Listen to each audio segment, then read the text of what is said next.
제가 늦었으니까.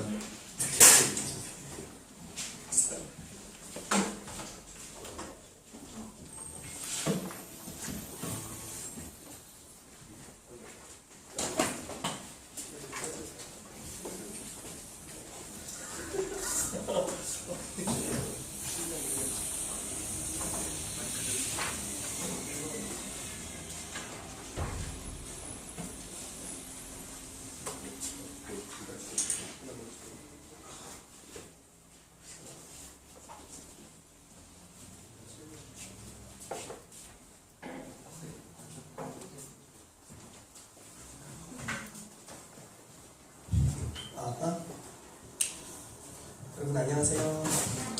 네, 반갑습니다. 처음 뵙는 분들도 있고 또 뵙는 분들도 있어서 아무튼 처음 뵙는 분들은 반갑습니다. 정희택 목사라고 하고요. 대전에서 왔습니다.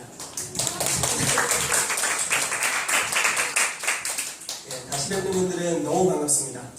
너무 반갑고 같이 예배드리고 싶었는데 오늘 예배드리면서 너무 좋았습니다. 하나님께서 우리를 사랑하시는 그 사랑이 계속적으로 부어져서 외부에서 와가지고 주책맞게 여기서 계속 울고 있었어요. 네. 오늘 제가 나눌 메시지라고 해야 될까요? 강의 주제는 예배가 이 땅에 미치는 영향력에 대해서 나눴으면 좋겠고요. 강의 받으셨죠? 네. 강의 보시면서 같이 말씀을 나눴으면 좋겠습니다. 먼저 제가 한 가지 기도하고 같이 우리 말씀을 나누도록 하겠습니다. 기도하겠습니다. 아버지 감사합니다. 하나님을 예배하는 예배자들이 이 장소에 서 있습니다. 하나님, 믿음이 없이는 기쁘시게 못한다고 말씀하셨고 하나님께 나아가는 자들은 반드시 그가 존재하시는 것, 그가 우리가 예배하는 곳마다 함께 하시고 예배를 받으실 뿐만 아니라 우리가 그분을 찾고 예배할 때 상 주시는 이심을 믿어야 할지니라라고 말씀하셨습니다. 하나님, 오늘 우리가 이 교회에서 함께 아버지의 이름을 높여드리고 주의 이름을 거룩히 여깁니다. 그래서 하나님, 오늘 우리 가운데 실제적인 당신의 임재가 임하고 있음을 믿고 임마누엘로 지금 이곳 함께 하신 하나님을 찬양합니다. 네. 우리가 오늘 우리 중에 역사하시는 주님을 경험하고 있습니다. 뿐만 아니라 오늘 우리가 주님을 찾을 때 우리가 하나님의 얼굴을 구할지라도 오늘 하나님의 손이 우리와 함께 하셔서 이 땅을 변화시킬 수 있는 능력을 붙고 계심을 믿습니다. 네. 그래서 예수 그리스도 이름으로 선포합니다. 이 교회 위에 하늘은 열리게 될지어다. 네. 그래서 이 교회를 빛과 소금 교회라고 공동체 교회라고 주님이 불러주셔서 또 LNS라는 미니스트리를 우리를 모이게 하셨는데 하나님, 산 위의 동네가 숨기우지 못할 정도의 놀라운 빛이 이 교회와 공동체를 통해 풀어져 나오도록 주여 역사하여 주시고 그래서 하나님, 하나님의 선하심과 광대하심과 온전하심을 세상에 비추는 교회 되도록 역사하여 주시옵소서. 하나님, 이곳에 있는 한 사람 한 사람을 예수 이름으로 축복합니다. 오늘 우리 이 메시지 가운데 지혜와 계시의 영을 주셔서 하나님께서 우리 가운데 말씀하시는 말을 우리가 깨달아 알고 우리의 삶에 믿음으로 적용되어서 실제로 이루어지는 역사 있도록 일하여 주시옵소서. 축복합니다. 예수님의 이름으로 기도했습니다. 아멘. 아멘. 같이 말씀을 보도록 하겠습니다. 생각해볼 성경 구절들을 제가 꽤 많이 적어왔습니다. 한번 이야기를 해보죠. 히브리서 11장 6절 말씀인데요. 자기를 찾는 자들에게 상 주신다라고 나와 있는데 우리 같이 이 말씀을 큰 소리로 읽어보도록 하겠습니다. 시작! 믿음이 없으면 하나님을 지키시는 하나님 소망과 도와주는 자기를 찾으시는 상 이심을 믿어야 합니다. 아멘. 여러분 이 말씀 믿으십니까? 이 말씀이 하나님이 주신 말씀인 걸 믿으세요? 아멘. 아멘. 저도 이 말씀을 믿습니다. 여러분, 믿음이 없이는 기쁘시게 못한답니다. 그런데 이 믿음, 어떤 믿음을 가져야 되냐면 성경에서 믿음을 가져야 될 여러 요소가 나오고 있죠. 혹시 제 말이 너무 빠른가요? 괜찮나요? 괜찮습니다. 네. 믿음을 가져야 될 여러 요소에 대해 말씀하고 있는데 특별히 이 구절에서 너희가 믿음이 없이는 하나님을 기쁘시게 할 수가 없다. 하나님을 기쁘시게 하는 두 가지 믿음에 대해서 내가 알려줄게. 이렇게 말하는 것 같아요. 근데 무슨 믿음을 말하고 있는 거냐면 첫 번째는 하나님께 나아가는 자들이 반드시 알아야 되는 것, 그가 계시다. 그는 실제하시다. 우리가 예배할 때, 우리가 나갈 때 우리는 뭐 이렇게 무형의 존재에게 그냥 없는 데 있는 것처럼 예배하는 것이 아니라 그분은 실제로 계시는 분이시고 오늘 우리가 찬양으로 고백했죠. 막 만지고 싶고 맛보고 싶고 맛보고 싶고도 있네. 아무튼 뭐 그런 만지고 싶고 보고 싶고 보고 있는데 또 보고 싶고 막 이런 어떤 굉장히 달콤한 사랑의 고백 처음 봤어요. 저는 깜짝 놀랐습니다. 주님을 이렇게 만지고 깨물고 막 이러고 싶은 약간 그런 느낌이었는데 하나님이 정말 그와 같이 계시다는 것을 믿고 그분을 경험할 수 있다는 것입니다. 아멘. 여러분, 하나님을 정말 여러분 만질만한 임재로 경험할 수 있습니다. 그것이 예배자들에게 주신 정말 큰 특권인 줄 믿으시길 바랍니다. 아멘. 주님은요, 영적으로 감지할 수 있고요, 만질만한 임재로 우리 가운데 역사하시고, 심지어 우리 마음에도 하나님의 마음을 경험할 수 있게 하십니다. 고린도전서 2장 마지막 말씀에 이런 말씀이 있어요. 찾으실 필요는 없습니다. 누가 주의 마음을 알아서 주를 가르치겠느냐? 그러나 우리가 그리스도의 마음을 가졌느니라 라고 나옵니다. 무슨 말이냐면 하나님을 예배하는 자들에게 하나님께서 그분의 마음을 부으셔서 이미 우리가 그리스도의 마음을 가지고 있다라고 사도 바울이 이렇게 뻔뻔한 소리를 하고 있습니다. 굉장히 뻔뻔하지 않나요? 아, 나 주의 마음 가지고 있어. 이렇게 이야기를 하는 거죠. 하나님을 예배할 때 반드시 그분이 우리가 예배하는 장소에 계십니다. 뿐만 아니라 한 가지를 더 믿어야 되는데, 이게 저는 오늘 주제와 굉장히 연관이 있다고 생각합니다. 자기를 찾는 자들에게 상 주시는 분이시다. 아멘이십니까? 아멘. 우리가 예배라는 것을 영역을 추구하다 보면요, 아무래도 이제 중심의 올바른 동기를 위해서 하나님이 우리 가운데 상 주시는 부분을 생략할 때가 많이 있습니다. 예를 들어 주님 자식을 잃었어도 여전히 하나님은 하나님이시고 나는 주님을 경배합니다. 이거 맞죠? 맞습니까? 아멘. 제가 지금 자식이 없어서 이렇게 담대하게 선포하고 있습니다. 할렐루야. 우리의 삶에 어떤 어려움들, 힘든 일들이 있더라도 여전히 하나님은 나의 하나님이시고 우리는 그분을 예배할 것입니다. 믿으시죠? 아멘. 이건 저와 여러분들의 신앙 고백인 줄로 믿습니다. 그런데 성경이 분명히 한 가지 꼭 믿어야 될 것이 있는데, 예배할 때 상 주신다라고 말씀하시는 거죠. 여러분, 하나님의 입장에서 우리 가운데 상 주실 때 어떤 걸 주실까요? 다른 표현을 해보자. 조그마한 아이가 막 걸어다니고 있어요. 막 그 초콜릿 하나만 줘도 막 행복해가지고 어쩔 줄 모르는 한 아이입니다. 그 아이를 이렇게 이뻐해주고 사랑해주고 이렇게 도와줬어요. 그랬더니 아이가 주머니에 있는 자기가 가장 아끼는 초콜릿을 하나 줬습니다. 그것이 아이가 주는 상 주는 거죠. 아이가 우리에게 상 주는 것이죠. 이해되시죠? 아이가 가지고 있는 수준이 있고 그가 생각하는 수준이 있습니다. 그래서 그의 땀에 최선을 다해 주는 것이 초콜릿 하나입니다. 그럼 하나님께서 무언가를 주실 때는 어느 정도의 분량의 것을 주시냐는 거죠. 아마 우리가 생각하는 것 이상의 것들을 주실 줄로 믿습니다. 아멘. 알렉산더 대왕이 이렇게 걸어가다가 마차를 타고 맞선날에 가다가 거지가 동냥을 하는 겁니다. 이제 대왕님께서 지나가시고 이 군대가 이렇게 정렬해서 지나가는데 옆에 이제 거지가 와서 한 푼 줍쇼 한 거죠. 왕의 긍휼을 구한 겁니다. 그랬더니 왕이 굉장히 고귀한 금화, 자기의 형상이 새겨져 있는 금화를 그 거지에게 건네주었습니다. 그래서 이 모습을 주변에서 지켜봤던 신하가 이렇게 물어보는 겁니다. 왕이시여, 은화나 그냥 작은 거라도 하나 주더라도 저 사람에게 굉장한 영광이겠는데 왜 하필 이렇게 귀한 금화를 저 거지에게 주셨습니까? 라고 이야기를 하는 거죠. 그랬을 때 이 알렉산더 대왕이 뭐라고 얘기하냐면요, 이 금화는 거지에 대한 것이 아니라 나에 대한 것이다. 이렇게 얘기했답니다. 무슨 말이냐면요, 내가 이 거지에게 공급할 때는 거지의 필요를 따라 공급하는 것이 아니다. 나의 영광을 나타내기 위함이다. 라고 이야기를 한 겁니다. 자, 다시 이야기해보죠. 여러분, 빌립보서 4장 말씀에 까먹었네요. 4장이라고 해놓고.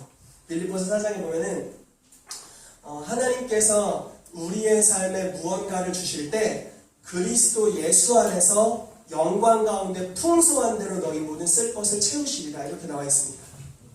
아멘이세요? 네. 아멘. 그리스도 예수 안에서 영광 가운데 풍성한 대로, 그냥 내가 필요한 만큼 주시는 것이 아니라 하나님이 가지고 있는 그 영광 가운데 풍성함을 우리 가운데 주기를 기뻐하신다라는 것입니다. 그래서 우리가 주님으로부터 예배할 때, 무언가를 기대할 때, 여러분 잘 들어보십시오. 무언가를 기대할 때 여러분 차원의 필요가 아니라 하나님 차원의 영광스러운 것을 부어주실 것을 믿게 되시기를 축복합니다. 아멘. 저는 예배자들이 굉장히 귀하다고 믿습니다. 왜냐면 예배자들을 통해 이 땅이 변화될 것이기 때문에 그렇습니다. 정말 그렇게 될 것입니다. 아멘. 여러분, 다윗의 장막에 대해서 지지난주 제가 이렇게 강의 커리를 보니까 그렇더라고요. 지지난주 또 예언적 경배에 대한 강의들이 또 있었더라고요. 잘 배우셨죠? 맞나요? 오늘 새 노래도 하고 이런 것들을 보니까 이분들이 잘 배우셨고 어떤 그런 기름 부으심이나 말씀의 티칭이 잘 스며들어 있구나라는 것을 제가 느낄 수 있었는데요. 여러분 다윗의 장막을 보면은 실제로 그 예배하는 자들로 말미암아 국가 전체가 변화되었습니다. 실제로 오늘날도 그것이 가능하다라는 것이죠. 어쨌든 너무 길어졌지만 넘어가 보도록 하겠습니다. 다시 한번 말씀을 또 하나 보죠. 노아가 드린 제사입니다. 창세기 8장 20절 22절 같이 읽겠습니다. 시작. 노아가 여호와께 제단을 쌓고 모든 정결한 짐승과 모든 정결한 새 중에서 제단을 취하여 번제로 제단을 드렸더니 여호와께서 그 향기를 받으시고 그 중심에 이르시되 내가 다시는 사람으로 말미암아 땅을 저주하지 아니하리니 이는 사람의 마음이 계획하는 바가 어려서부터 악함이라. 내가 전에 행한 것 같이 모든 생물을 다시 멸하지 아니하리니 땅에 있을 동안에는 심음과 거둠과 추위와 더위와 여름과 겨울과 낮과 밤이 쉬지 아니하리라. 아멘. 노아가 이제 그 방주에서 홍수가 끝난 후 내린 다음에 첫 번째 행동입니다. 제물을 취하여서 주님께 번제로 드렸습니다. 즉 예배를 드렸던 거죠. 근데 예배의 향기를 흠양하시고 하나님께서 이렇게 말씀하시는 겁니다. 내가 다시는 사람으로 말미암아 땅을 저주하지 않겠다. 뭔가 예배를 하나님이 기쁘시게 받은 겁니다. 그래서 하나님의 마음에 큰 감동이 되어서 하나님께서 행하시는 부분에 뭔가 변화가 생기는 거죠. 예배가 하나님을 움직이시게 한 것입니다. 다른 말씀을 하나 또 보도록 하죠. 열왕기상 3장 3절에서 5절, 9절에서 13절인데 좀 길죠? 같이 교독하겠습니다. 제가 한 절, 여러분들이 한 절 읽겠습니다. 솔로몬이 여호와를 사랑하고 그의 아버지 다윗의 법도를 행하였으나 산당에서 제사하며 분향하였더라. 이에 왕이 제사하러 기브온으로 가니 거기는 산당이 큽니다. 솔로몬이 그 제단에 1,000번 제절되었는데 기브온에서 밤에 여호와께서 솔로몬의 꿈에 나타나시니라. 하나님이 이르시되 내가 내게 무엇을 줄고 너는 구하라.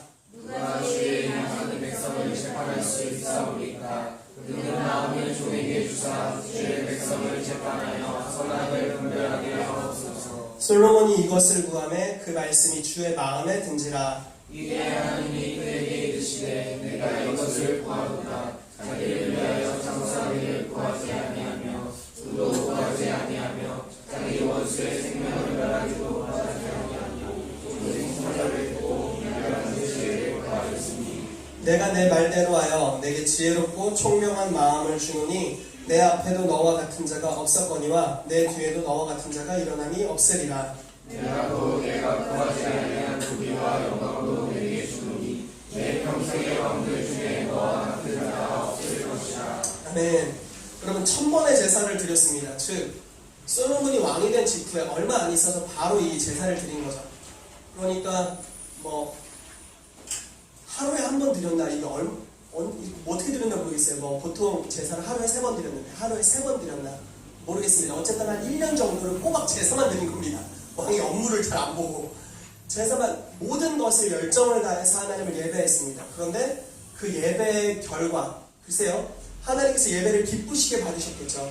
그리고 제가 믿기로는 솔로몬이 뭔가를 받으려는 목적 이상의 하나님을 사랑하는 열심으로 드렸다고 믿습니다.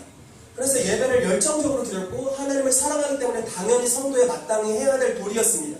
예배했는데 하나님이 꿈에 나타나셨는데 이 꿈이 개꿈이 아니라 실제였던 거죠. 꿈에서 하나님이 지혜를 주셨는데 실제로 지혜를 받았습니다. 놀라운 사건이죠. 그래서 하나님이 꿈에서 뭘 줄까? 이랬더니 솔로몬이 이렇게 말합니다. 듣는 마음을 주십시오. 다른 말로 이제 하나님께서 이걸 지혜라고 풀이해 주시죠. 사람들의 마음을 경청할 수 있는 듣는 마음을 저에게 주십시오라고 구했고요. 이 듣는 마음으로 인해서 하나님께서 지혜를 주셨습니다. 그리고 나머지를 다 주셨죠. 근데 솔로몬이 그냥 똑똑이다 뭐 이런 게 아니라 똑똑한 애였다, 영재였다 이런 게 아니라 이 사람의 지혜가 통치에 있어서 영향력을 발휘합니다. 그래서 역대상의 어떤 다른 구절, 역대의 다른 구절을 보면요 이렇게 나와 있어요. 솔로몬이 치리할 때 그 땅에 악이 없었더라. 다른 말로 해서요. 여기서 악은요 인칭대명사입니다. 즉 악한 자가 없었더라. 뭐 나쁜 놈이 없었다 이렇게도 해석되겠지만 악한 영적 존재가 솔로몬의 통치하는 영역에 역사할 수 없었더라. 이렇게 볼 수 있겠죠. 사단이 없는 나라, 마귀가 영향력을 발할 수 없는 나라, 하나님의 통치만 가득하게 된 나라. 솔로몬은 예배했고 하나님으로부터 지혜를 받았는데 이 지혜는 이 땅에 영향력을 발하여서 모든 사람으로 하여금 하나님을 예배하게 하고 하나님의 영광이 가득하여서 악이 역사할 수 없는 나라를 만든 것입니다. 예배가 결국 땅에 영향력을 미치게 된 것이죠. 아멘. 자, 또 그 다음 페이지로 넘어가셨죠 이미? 네. 예배가 재앙을 막았었습니다. 역대상 21장 26절 27절 말씀입니다. 같이 읽을게요. 시작. 다윗이 거기서 여호와를 위하여 제단을 쌓고 언제와 어제를 여호와께 하였으니 여호와께서 하늘에서부터 온전한 이에 불을 내어 응답하시고 여호와께서 천사를 명령하시되 그가 칼을 칼질에 꽂았더라. 아멘. 이게 이제 무슨 말씀이냐면 다윗이 인구 조사를 했습니다. 근데 이제 하나님 기뻐하시는 뜻이 아니었죠. 그래서 선견자, 선지자 갓을 보내서 세 가지 재앙 중에 택일을 해라. 이 세 가지 중에 하나 택해라 했습니다. 뭐 왕의 대적에게 쫓겨다닙니까? 뭐합니까? 마지막에 하나가 전염병을 하나님이 보내시겠다. 뭐 이런 거였습니다. 그런데 이제 다윗이 원수의 손에 내가 빠지는 것보다는 하나님이 긍휼이 많으시니 하나님의 손에 두드려 맞겠다. 이렇게 결정을 합니다. 그래서 이제 나라에 전염병이 돌기 시작했는데 생각보다 사람들이 너무 많이 죽는 겁니다. 약 7만 명 정도가 죽었습니다. 그러니까 상당한 숫자가 죽었고, 근데 이것이 천사를 통한 심판이었던 것 같아요. 그래서 천사가 모르겠어요. 보였는지 안 보였는지 슉 하면 이제 병이 슉 이렇게 애니메이션 같은 현상이 일어났겠죠. 그래서 실제로 죽임당하는 역사가 있다가 예루살렘을 천사가 치려고 하는데 하나님이 그쯤 하자 이렇게 말씀하셨습니다. 그래서 천사가 칼을 뺀 상태로 이대로 예루살렘 성을 향하다가 멈췄습니다. 여기가 무슨 타작마당이었습니다. 그래서 다윗이 그 장면을 봅니다. 그리고 그때 선지자가 찾아옵니다. 그래서 선지자가 하나님의 말씀을 전달하는데 저쪽에 가면 예루살렘을 치려하는 천사가 있습니다. 그런데 왕이시여 그곳에서 하나님을 예배하십시오 라고 말하게 되는 거죠. 그래서 다윗 왕이 가서 그곳에 있는 밭을 큰 돈을 주고 삽니다. 제가 알기로는 금 600 이상을 줬다는데 아무튼 굉장히 아마 그 땅보다는 훨씬 더 비싼 값이었던 것 같습니다. 대가를 지불해서 하나님을 예배하기로 결정합니다. 그래서 그 땅 전체를 사버리고요. 그 땅에서 모든 소유물을 가지고 소나 양 이런 것들을 가지고 하나님을 예배하기 시작합니다. 예배가 이루어지자 천사가 칼집에 칼을 꼽고 돌아가게 되었습니다. 즉 전염병이 예배로 말미암아 그치게 되었다라는 것이죠. 여러분 요즘도 전염병이 있죠? 사람이 겪는 전염병은 조금 적은 것 같아요. 그래도 동물이 겪는 전염병들도 많이 있죠. 예배를 통해 그게 멈춰질 수 있다? 가능하다는 거죠. 다윗은 그것을 행했어요. 그리고 전염병이 멈춰버렸던 거죠. 자, 또 보도록 하겠습니다. 창세기 13장 14절에서 18절입니다. 아브라함이 종과 행으로 가며 예배했던 장면인데요. 같이 읽어보겠습니다. 시작. 이 아브라함을 떠난 후에 여호와께서 아브라함에게 이르시되 너는 눈으로 너 있는 곳에서 북쪽과 남쪽 그리고 동쪽과 서쪽을 바라보라. 보이는 땅을 내가 너와 내 자손에게 주리니 영원히 이르리라. 내가 내 자손이 땅의 티끌 같게 하리니 사람이 땅의 티끌을 능히 셀 수 있을진데 내 자손도 세리라. 너는 일어나 그 땅을 종과 횡으로 두루 다녀보라. 내가 그것을 내게 주리라. 아브라함이 장막을 옮겨 헤브론에 있는 마므레 상수리 숲풀에 이르러 거주하며 거기서 여호와를 위하여 제단을 쌓았더라. 아멘. 아멘. 롯이 아브라함 소돔과 고모라 땅을 보고 떠나간 상태입니다. 하나님께서 아브라함에게 주변을 봐라 이렇게 말씀하셔서 봤습니다. 그랬더니 다 줄게 이러신 겁니다. 굉장히 큰 스케일로 가셨습니다. 봐봐 다 줄게 이런 아주 그냥 짤막한 글이죠. 그렇게 이제 다 주겠다라고 말씀하시고 자손을 많게 해주시겠다. 땅의 먼지만큼 비유가 참 땅의 티끌같이 많게 해주시겠다라고 해서 말씀하셨죠. 그러면서 이렇게 명령하십니다. 그 땅을 종과 횡으로 그러니까 이렇게 가로 세로로 왔다 갔다 하라는 거죠. 아브라함이 이렇게 거처를 계속 옮깁니다. 여러분 보시면. 근데 가는 곳마다 했던 행동이 예배를 드렸습니다. 가는 곳마다 예배를 계속 드리면서 거처를 가나안 땅을 뺑뺑이를 도는 거죠. 쉽게 말해서. 여기로 가서 예배드리고 저기 가서 예배드리고 저기 가서 여기 가서 계속 이렇게 돌면서 평생에 걸쳐 그렇게 예배합니다. 그리고 아브라함이 죽었어요. 나중에 제가 믿기는 이 예배가 자손에게 효력을 가져옵니다. 제가 그 아프가니스탄, 지금은 어떻게 됐나 모르겠네요. 아프가니스탄이 열렸나 마쳤나 기억도 안 나는데, 제가 제가 침신대 다닐 때 침신에서 하는 침례신학대학교에서 하는 선교 무슨 훈련 같은 게 있었어요. 그래서 제가 거기를 잠깐 들어갔습니다. 들어가서 6개월 과정이었는데 그걸 이제 훈련을 받으면서 한 선교사님이 오셔서 아프가니스탄 출신 선교사였어요. 그 당시에 이제 아프가니스탄이 문 닫았습니다. 선교사를 다 퇴출당하고 이럴 때였어요. 그래서 이제 그때 선교사님이 이제 한국으로 퇴출당 게 오신 거죠. 이분은 오셔서 여러 이제 PPT 자료들과 함께 거기를 보여주시는데 되게 신기한 게, 예를 들어 뭐 1995년도 아프가니스탄의 한 지역, 그래서 뭐 같이 선교원 단기 선교팀이랑 같이 이런 거 사진 찍고 이런 장면입니다. 96년도 이런 거 똑같이 찍었어요. 다른 팀인데. 그리고 97년도 이런 거 똑같이 찍었어요. 근데 이 선교팀이 이슬람권은 선교하기가 쉽지 않잖아요. 공개적으로 복음 전도하면 죽을 수도 있잖아요. 그래서 선교팀이 했던 행동이 와서 그냥 예배드리고 갔습니다. 예배드리고 가고 예배드리고 가고, 이거 외에는 한 게 할 수 있는 게 없는 거죠. 그래서 예배드리고 가고 이렇게 했는데 한 97년, 98년, 99년 되니까 점점 그 지역이 바뀌어요. 똑같은 장소에서 찍었는데 거기에 점점 물길이 생기더니 강이 흐르기 시작합니다. 그래서 나중에는 그 지역이 강이 창이란 지역이 되었어요. 왜 그랬냐고 이제 자기도 처음엔 몰랐대요. 똑같은 장소에서 그냥 우리는 기쁘게 사진 찍었었던 거니까요. 근데 알고 봤더니 그 지역이 땅이 쉽게 말해 성경적으로 얘기하면 저주를 받아서 농작물을 심으면 농작물이 열매를 맺지 않고 마약 종류의 식물들을 심으면 그렇게 열매를 잘 맺었답니다. 그런데 단기 선교팀이 와서 예배하고 가고 뭐 복음 부고 전하고 예배하고 가고 내년도에 딴 팀 와서 예배하고 가고 기도하고 가고 이렇게 했는데 땅이 갑자기 바뀌기 시작하는 겁니다. 그러면서 물이 흐르고 땅이 소성함을 얻고 식물들이 자라기 시작하는 거예요. 농작물들이. 그러면서 땅이 회복된 것에 대해서 이제 말씀을 나눠주신 적이 있습니다. 네. 똑같은 여인입니다.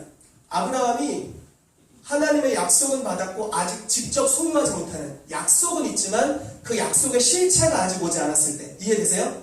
하나님께서 여러분들의 삶에 여러 가지 약속이 있는 줄을 저는 굳건히 믿습니다. 아멘. 여러분들 믿으시죠? 아멘. 시편 말씀에 우리를 향해서 하나님이 보배롭고 많은 생각을 가지고 계시대요.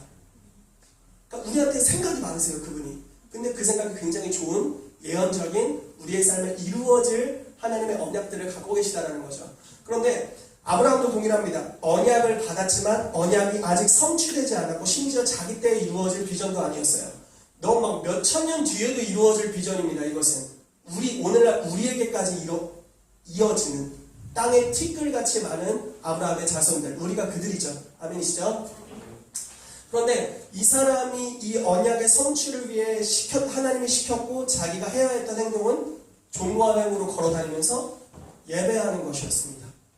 그런데 그 예배로 말미암아서 언젠가는 예배의 결과로서 하나님이 그 땅을 얻게 하셨고 실제로 땅에 티끌 같은 자손을 주셨다는 것입니다.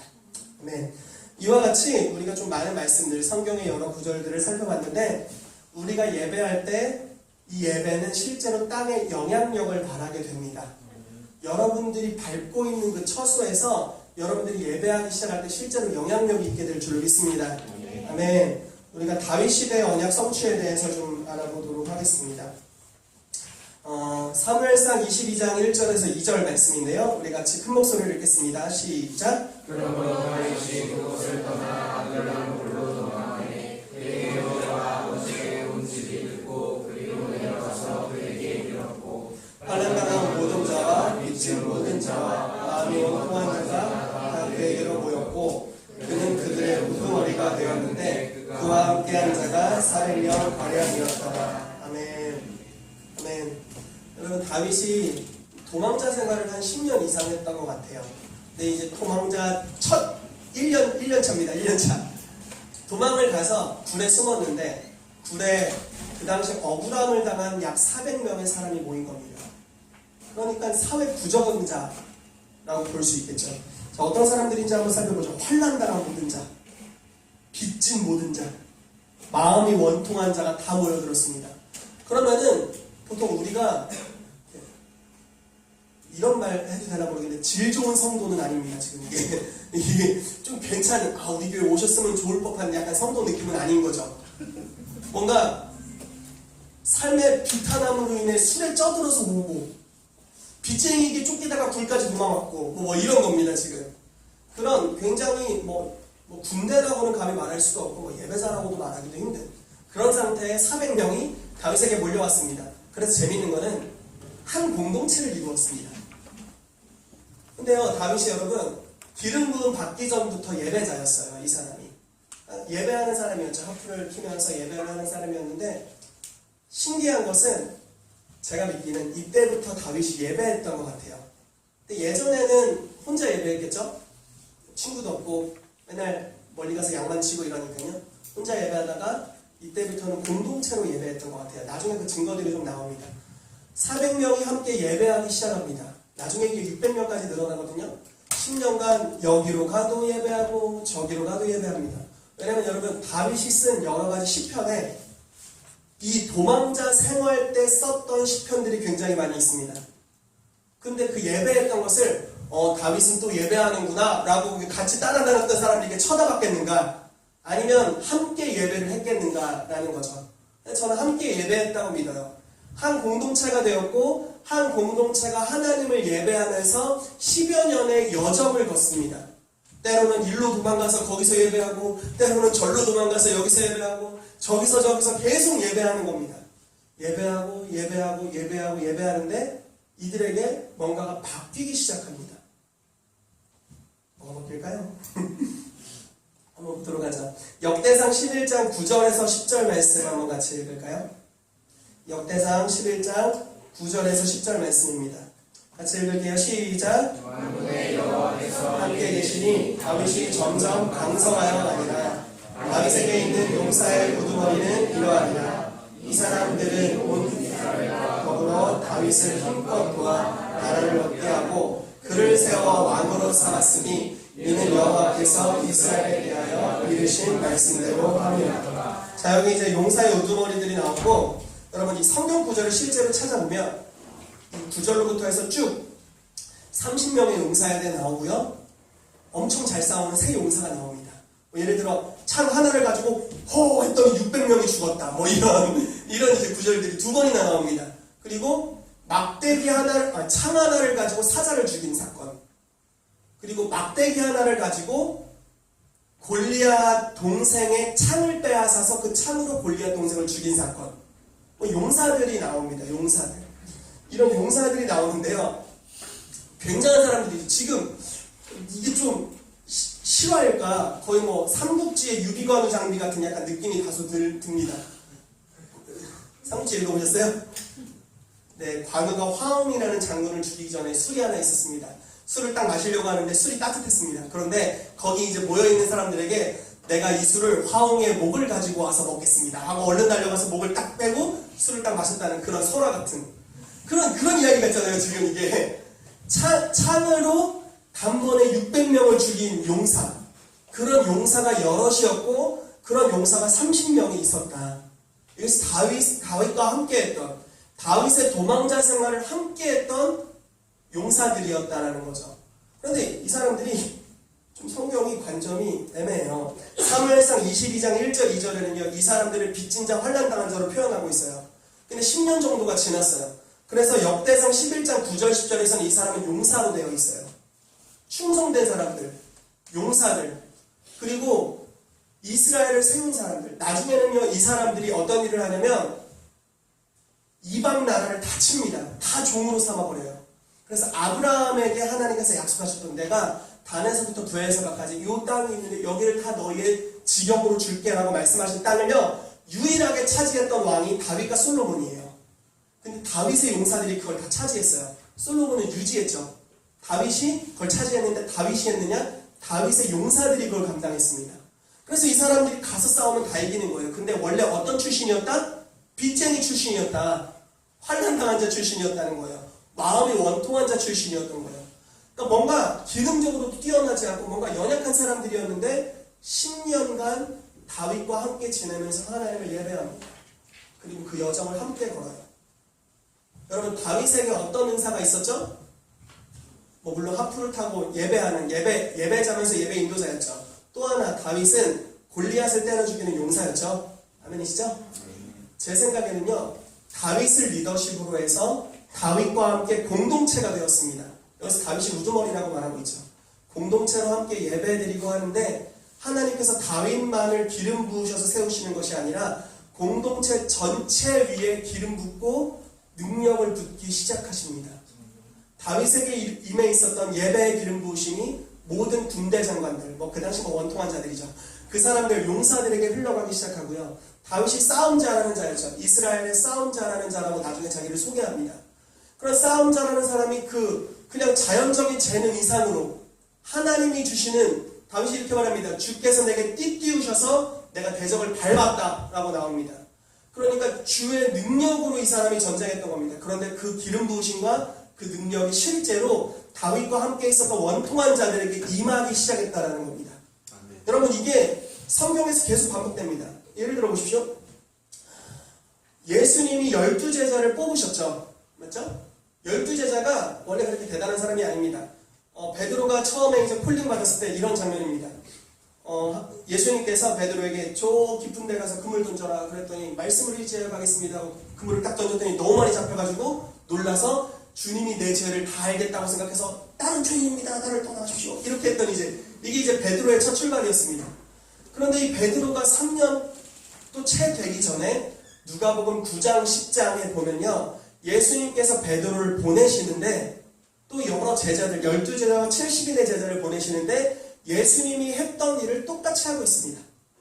예수님이 귀신을 쫓으셨죠. 베드로도 귀신을 쫓습니다. 요한도 귀신을 쫓아요. 예수님이 병든 자를 고치셨습니다. 베드로도 병든 자를 고치고 있어요. 이미 예수님이 하는 일을 그들도 동일하게 하고 있어요. 왜 그럴까? 예수님께서 그 공동체의 리더십으로 계시면서 함께 동고동락하면서 하나님 예배했고 삶을 함께 하고 계셨어요. 무언가 공유되기 시작하는 겁니다. 여러분 잘 들어보세요. 하나님의 상이 예배하는 공동체 위에 공유되는 겁니다. 예를 들어볼게요.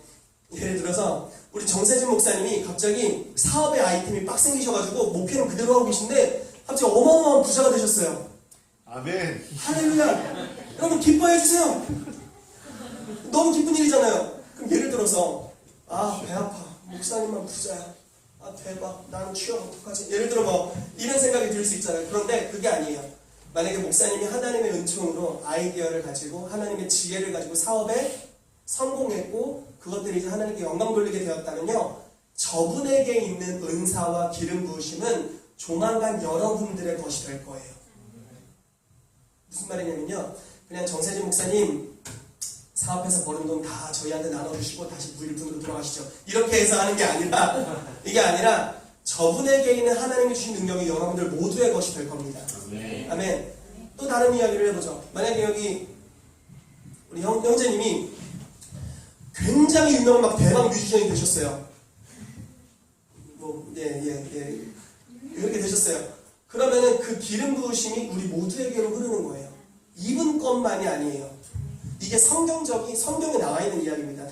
다시 이야기를 해보죠. 제가 지금 이 원고에 따라 가지 않고 막 가고 있습니다.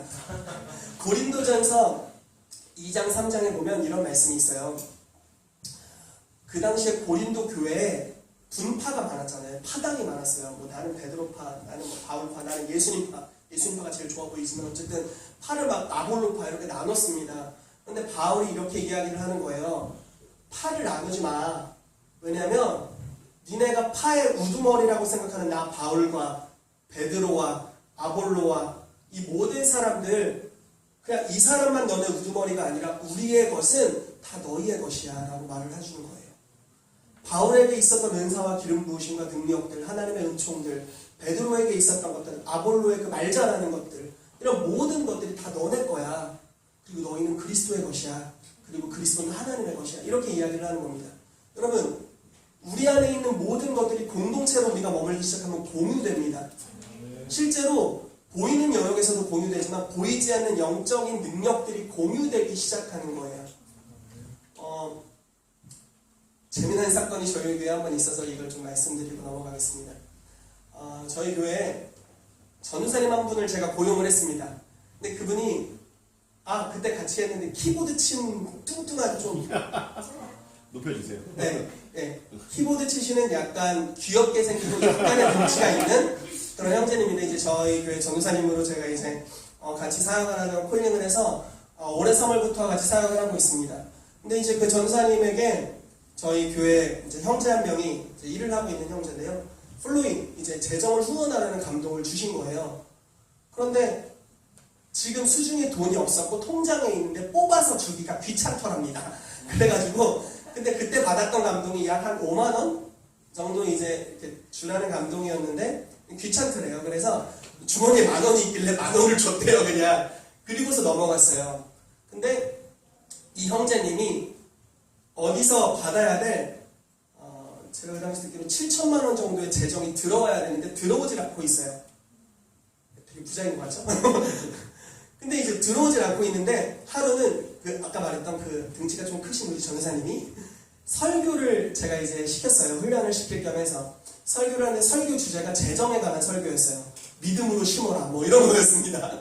뭐 그 형제를 관역으로 삼아서 설교한 건 아니지만 아무튼 그런 내용의 설교였어요. 그 설교를 듣더니 자기가 까먹었던 게 생각난 거예요.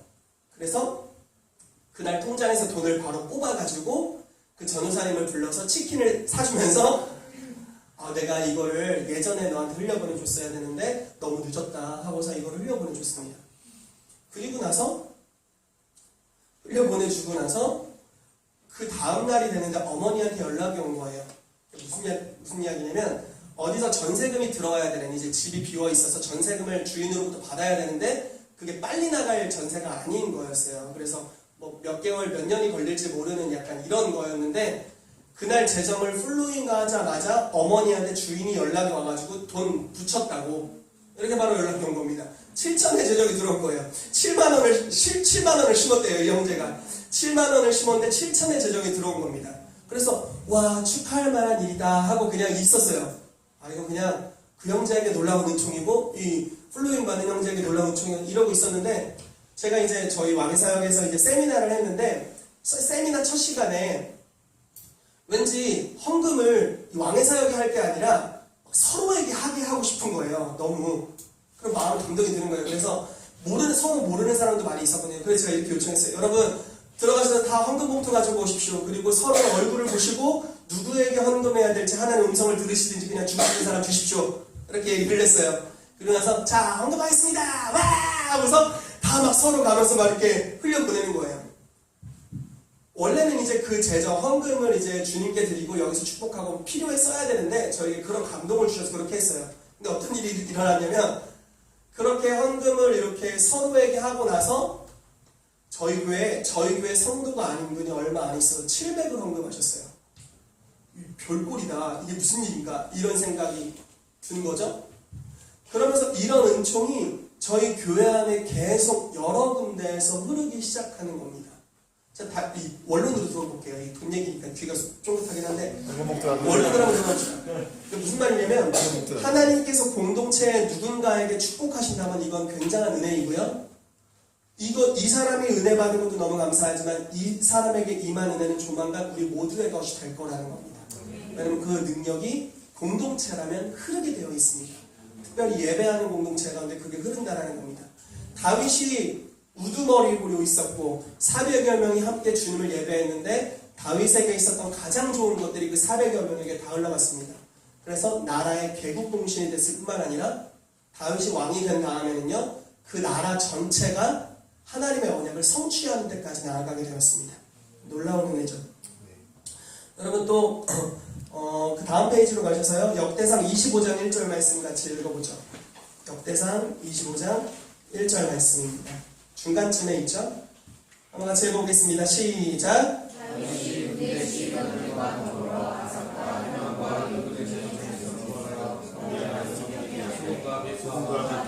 재금을 잡아 신령한 노래를 하게 하였으니 그 직무대로 일하는 자의 수요는 이러하니라. 아멘. 여러분 여기 보시면 아삽, 헤만, 여두둔 이 사람들은 레위인들이고 제사장들이었고 예배 인도자들이었습니다. 그러니까 예배에 훈련된 사람들이죠. 그런데 여기 안 어울리는 종족이 하나 나옵니다. 왜냐면 군대 지휘관들입니다. 다윗과 함께 했던 도망자 생활을 했던 사람들이죠. 군대 지휘관들인데 뭘 하고 있냐면 예배를 인도하고 있습니다. 그리고 신령한 노래를 하고 있습니다.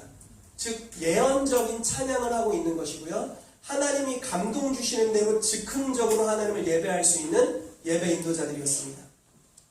한 손에는 칼을 들고 한 손에는 기타를 잡았는지 어쨌든 이 사람들이 굉장히 숙련된 예배자들이었다라는 것이죠.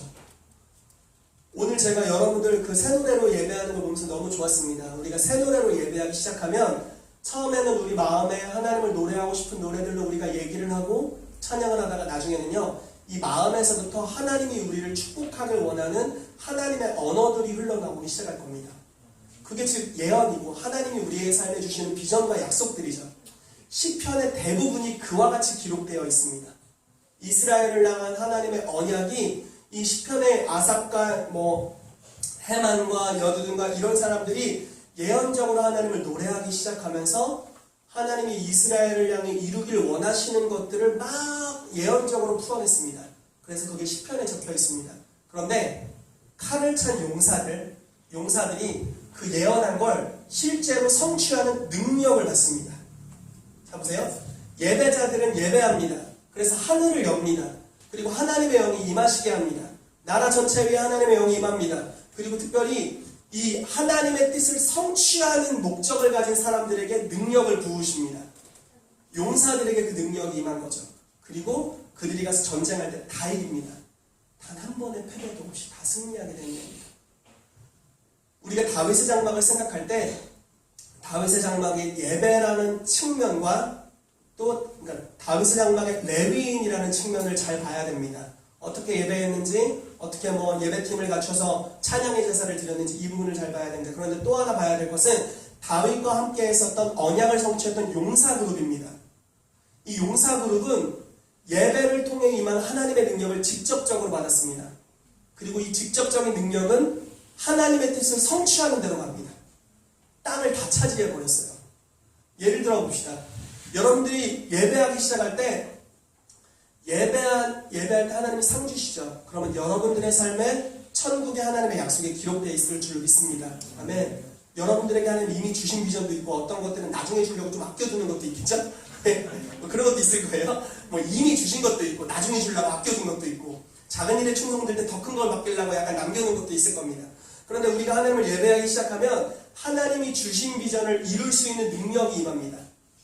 예를 들어보죠. 사도행전 1장에 1장 8절 말씀에 우리가 아는 말씀이죠. 오직 성령이 너희에게 임하시면 권능을 받고 땅끝까지 증인이 될 것이다. 예수님이 약속하셨어요. 그곳에 있었던 500여 명, 나중에 120명이 되지만 500여 명의 사람에게 약속하셨습니다. 120명의 사람이 12사도를 중심으로 해서 계속해서 예배하고 기도합니다. 예배하고 기도하고 예배하고 기도하고 예배하고 기도하고 더 해야 될 줄 알았지만 열흘 만에 성령께서 그 언약의 말씀을 성취할 수 있는 능력을 실제로 부으십니다. 능력을 받았습니다. 그래서 나가서 베드로가 설교했는데 실제로 증인되는 역사, 자기가 증인이 됐을 뿐만 아니라 사람들을 증인되게 하는 역사가 일어나게 되고요. 3,000명이 구원받게 되고 그 이후에 5,000명이 구원받게 되고 그 이후로 이 복음을 대적했던 수다한 제사장의 무리들도 하나님께로 돌아오는 역사가 있게 되고요. 나중에 헤롯 왕이 이제 유대인들에게 칭찬받으려고 야고보를 죽이죠. 사도 요한, 요한계시록을 썼던 사도 요한의 형을 죽입니다. 그리고 나서 베드로를 죽이려고 하는데 교회가 기도하죠. 얼마 안 있어서 헤롯이 죽습니다.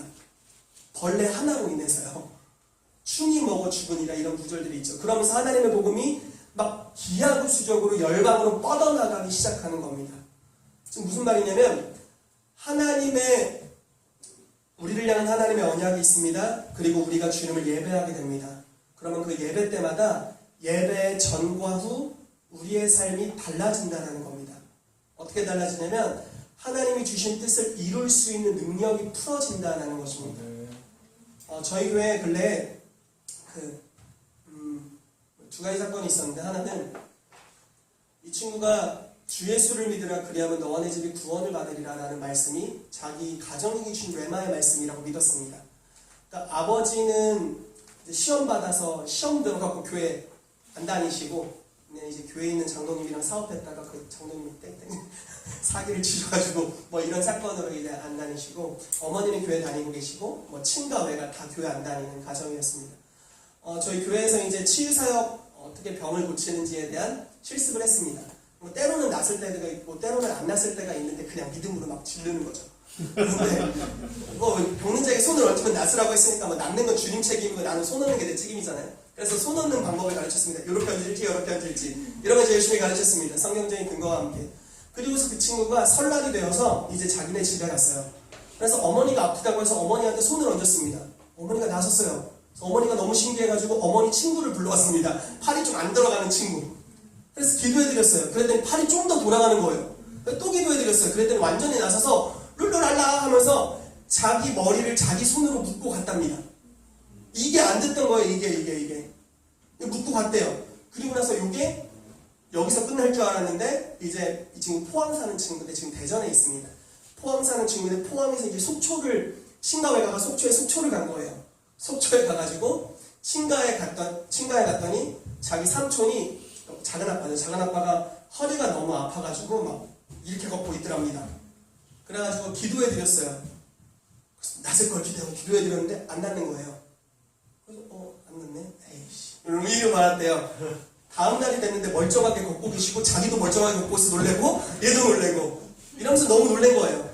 그래서 이제 신나가지고 할머니 다 안 믿는 분들입니다. 지금 할머니를 위해서 기도해드렸어요. 할머니가 허리가 이렇게 되셨는데 허리가 펴졌어요. 그래서 너무 신기해서 이 불교 집안이었나 봐요. 그래서 같이 부적대기 놀이를 하기 시작했습니다.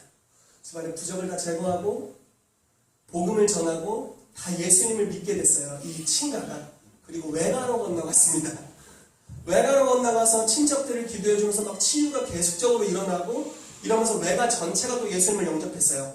그 주 주일날 친가와 외가가 손을 잡고 함께 교회로 가서 등록하셨습니다. 하나님 너무 놀랍지 않으시나요? 보세요.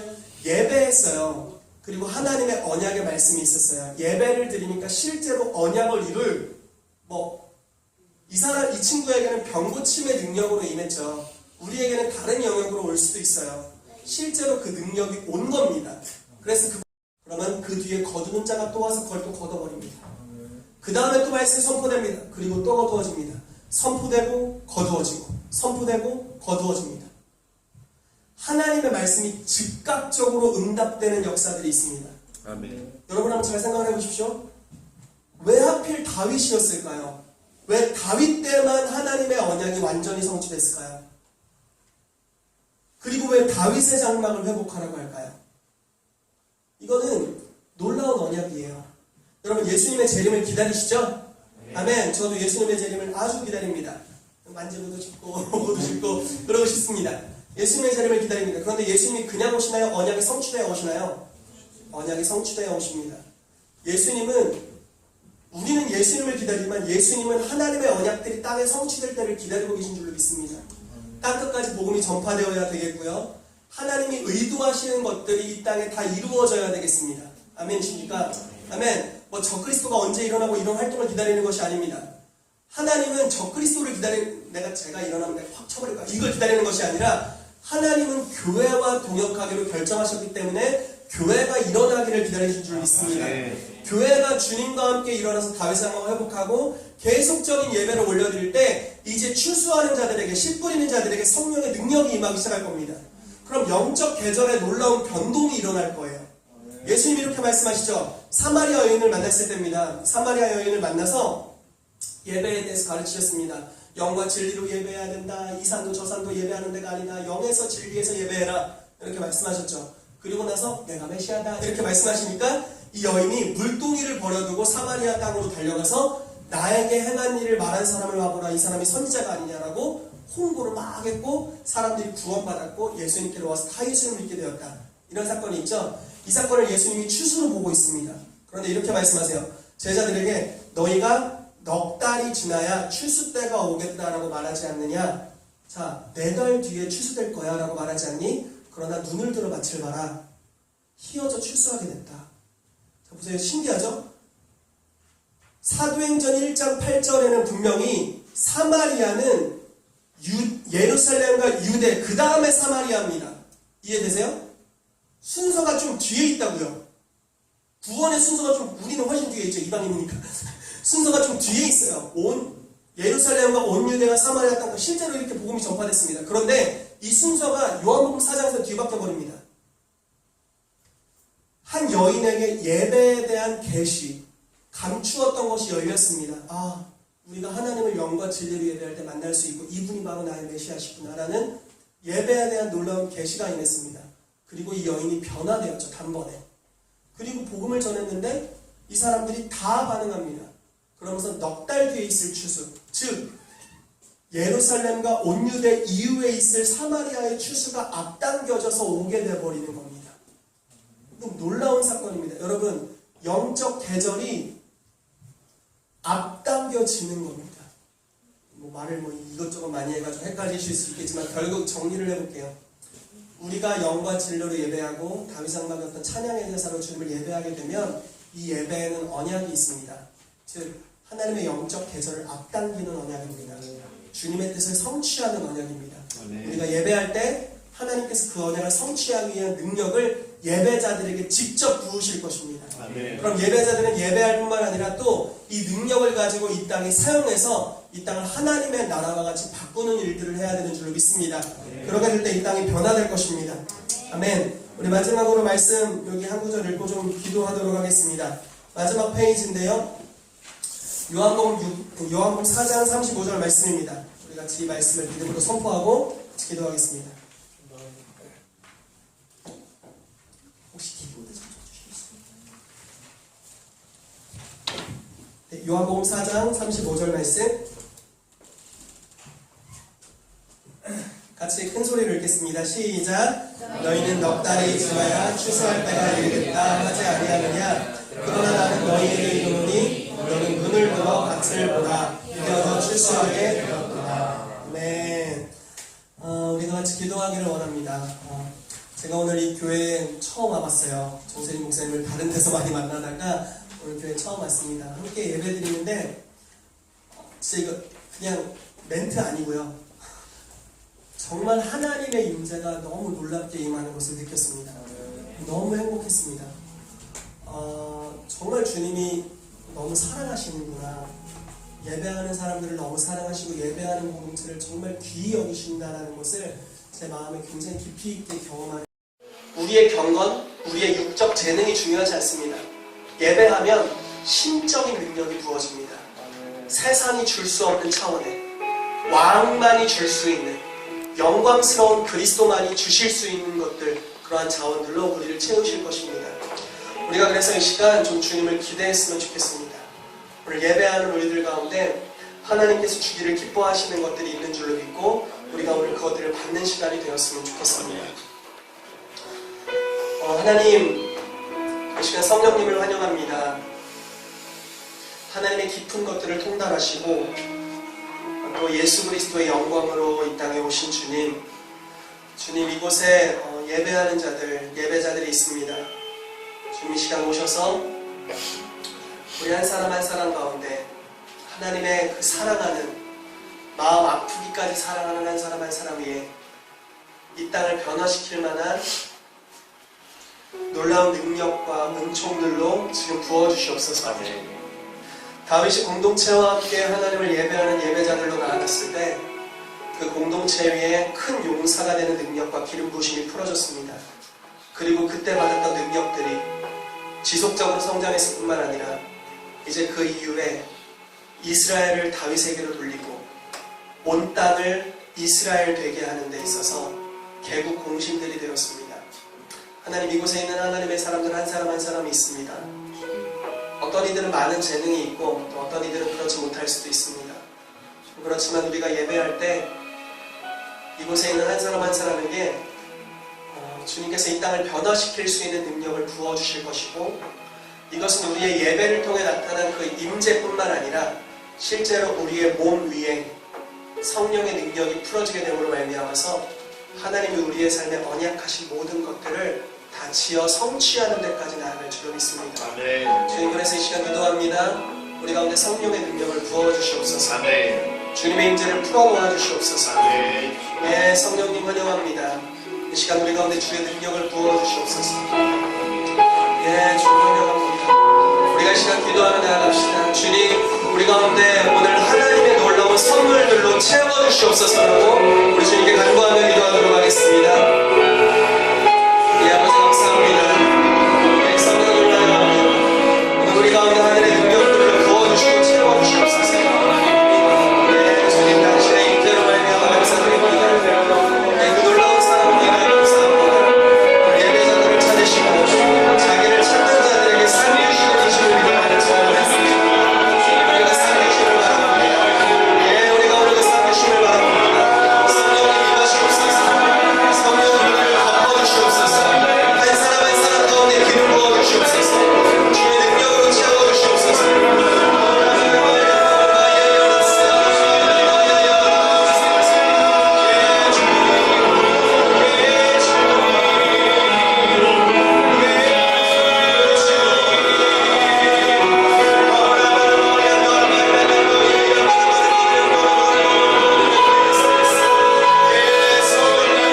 하나님, 오늘 하나님께서 우리들 가운데 어떤 실제로 권능을 부어주길 원하신다는 감동이 있습니다. 이게 뭐 어떤 분들에게는 영적 은사 어떤 차원으로 나타날 수도 있겠지만, 어떤 분들에게는 자기가 하고 있는 전공이나 직업에 대한 어떤 지혜와 아이디어와 능력들로 나타날 수도 있을 것 같습니다. 두 가지 간증을 드리고 제가 이것이 동일하게 여러분들에게 이루어질 줄 믿고 같이 기도했으면 좋겠는데요. 한 번은 제가 어떤 집사님 가정에 갔습니다. 그곳에 함께 예배드리고 있었는데, 중학생 딸이 이제 하교를 하고 집에 와서 그냥 그 거실에서 예배드리고 있는 곳에 그냥 거의 끌려와가지고 앉혀졌습니다. 그래서 함께 예배드리고 아이를 위해 기도해달라고 하셔서 그냥 아이를 위해 그냥 잠깐 손 얹고 기도했습니다. 그리고 나서 그 다음날 되는데 엄마한테 연락이 온 거예요. 무슨 일이냐면, 그 중학생 여자아이의 귀에서 날마다 하나님의 음성이 너무 뚜렷이 들린다는 거죠. 그래서 하나님께서 그 예배 가운데 어떠한 일을 행하길 원하셨고, 그 딸이 그곳에 접속되어 들어왔을 때 하나님께서 이 딸에게 원래 주길 원하셨던 것들을 부어주셨구나 라는 감동이 있어서 격려하고 축복해드린 사건이 하나 있었습니다. 또 하나는 이제 오늘 제가 전화를 받았는데, 저희 교회 어떤 지체 중 하나인데, 저희가 이제 지난주 목요일날 저희 교회 리더십들이 모여서 같이 기도 모임을 가졌습니다. 모임을 가지면서 이제 그 친구에게 다 손을 얹고 기도해주는 시간을 가졌는데, 그 친구가 기도를 받은 이후에 자기가 일하는 영역에 대한 아이디어가 계속 환상으로 보인다는 것이었어요. 그래서 이것을 자기가 잘 사용할 수 있도록 기도해달라고 이제 저에게 요청하면서 제가 오늘 연락을 받았습니다. 그래서 이 두 가지 차원으로 하나님의 은혜가 오늘 여러분들에게 또 그 이상으로 임하게 되기를 축복합니다. 물론 사용자가 손을 얹을 때 꼭 능력이 나타나는 것은 아니지만, 하나님께서 하나님의 사람들을 사용하기를 기뻐하셔서 베드로와 요한이 사마리아 성도들에게 손 얹었을 때 성령이 임하신 것 같이 저와 이제 정세진 목사님이 주님의 통로가 되어서 여러분들에게 머리에 손을 얹고 기도해드리겠습니다. 그러면 여러분들은 기도를 받으시고 또 하나님께서 여러분들에게 부어주실 것들을 기대하면서 믿음으로 받으시기를 예수 이름으로 축복합니다. 우리가 손을 좀 이렇게 손바닥을 위로 주님께 올려드리면서 우리가 믿음으로 받는 포즈를 좀 취했으면 좋겠습니다. 먼저 같이 기도합시다. 하나님, 우리 가운데 주실 것을 우리가 기대합니다. 하나님, 이것이 성령의 은사나 능력이든 아니면 우리의 전공 영역에 있어서의 하나님이 주시는 초자연적인 아이디어든 하나님의 능력이든 우리가 그것을 이 시간 받길 원합니다. 다니엘이 초자연적인 꿈을 해몽하는 은사와 또 정치 영역에 있어서 탁월한 지혜가 임했던 것 같이 우리에게 이 두 가지 영역 모두가 이 시간 부어지게 하여 주셔서 우리를 통하여서 이 땅에 영향력을 바라고 이 땅에 산 위에 있는 동네가 숨기지 못하는 정도의 빛을 발하는 은혜가 있게 하여 주옵소서. 우리 주의 이름으로 시원하고 같이 기도하며 나아가도록 하겠습니다. 기도합니다.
샤라바라바 초라 하늘이야 고야라바라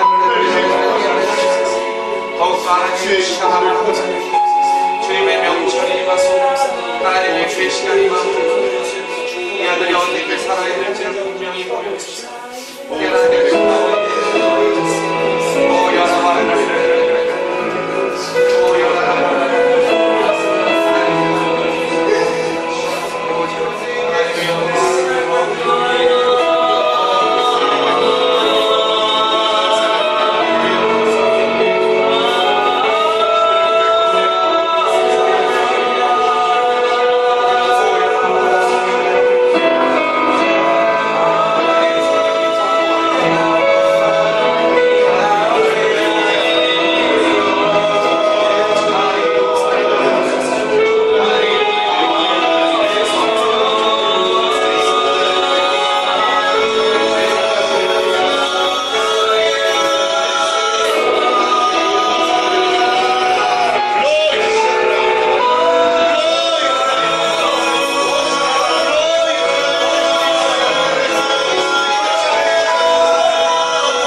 같이 기도하겠습니다. 하나님 감사합니다. 오늘 LNS 가운데 하나님의 임재와 주님의 영광이 머물고 있음으로 말미암아 감사합니다. 아멘. 주님이 자기의 처소를 그 찬양이 있는 곳, 예배가 있는 곳으로 두기로 작정하셔서 이스라엘의 찬송 중에 거주하시는 주님이라고 자기 스스로를 말씀하셨습니다. 주님, 우리가 예배하는 장소 가운데 주님의 거처가됨을 믿고 우리가 주님의 처소를 이 땅에서 예비해드리는 그런 예배자들 되기를 원합니다. 우리가 모여있을 때나 흩어져 있을 때나 항상 하나님의 예배자로 서게 하시고 제사장으로 서게 하시고 뿐만 아니라 하나님, 우리가 이러한 찬양의 제사들을 공동체적으로 함께 드림으로 인하여서 하나님, 우리가 계속 주님을 예배하게 될 때 이 땅에 성취하길 원하셨던 하나님의 뜻이 그 공동체를 통해서 성취되는 역사가 있도록 주여 일하여 주시옵소서. 아멘. 오늘 이곳에 놀라운 영적 선물들이 계속해서 임하고 있음을 믿습니다. 아멘. 계속해서 제 마음에 하나님의 어떤 놀라운 능력들과 선물들, 계시들, 어떤 그림들 하나님께서 주고 계신 줄로 믿는데 여러분 이 시간 믿음으로 받으십시오. 아멘. 하나님, 우리가 지금 주신 것들을 믿음으로 받습니다. 솔로몬이 꿈에서 봤던 환상이었지만 하나님, 그것이 실제였던 것 같이 오늘 우리 마음에 속삭이시는 주의 음성, 세미한 소리일지라도 하나님, 땅을 진동시킬 만한 하나님의 음성이고 하나님의 일하시는 줄을 믿습니다. 아멘. 오늘 우리 가운데 큰 역사를 행하여 주신 주님의 이름을 찬양합니다. 주님, 우리의 삶에 예배를 통한 임재가 점점 더 증가되게 하여 주시고 그 영광의 영역으로 나아가서 하나님의 영광을 이 땅에 풀어내는 하나님의 사람들 우리를 사용하여 주시옵소서. 주님 축복합니다. 감사를 드리며 예수님의 이름으로 기도했습니다. 네, 우리 하나님께 큰 박수 영광을 드리겠습니다.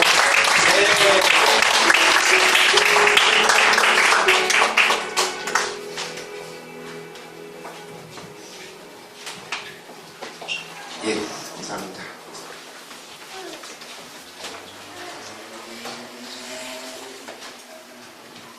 광고, 숙제 자꾸 안 내시는 분들이 점점 많아지고 있는데요. 숙제 다 내주셔야 됩니다. 네. 성빈아, 숙제 다 내야 됩니다. 네. 네. 말씀 묵상 다 하셔야 됩니다. 규민아, 말씀 묵상 해야 됩니다. 네. 밀리고 창세기 1장부터 다 받는다, 너. 이렇게 해주시고요. 오늘 우리 오랜만에 보는 얼굴도 있어서 참 반갑고 좋습니다. 우리 정희택 목사님께 한 번 더 감사의 박수.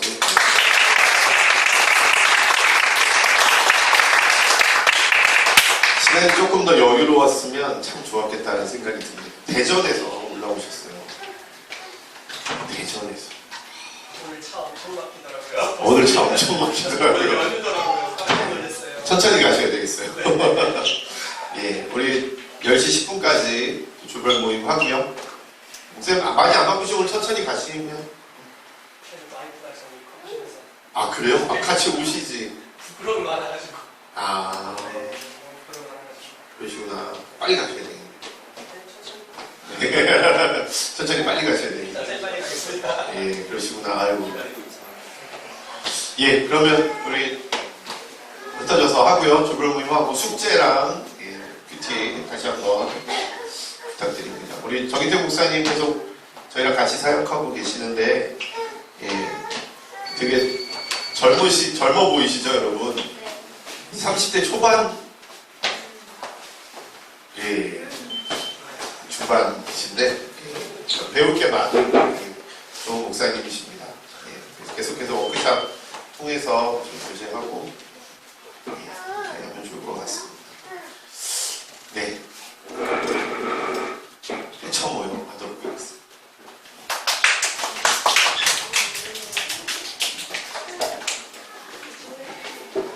자, 중학생하고 자매님들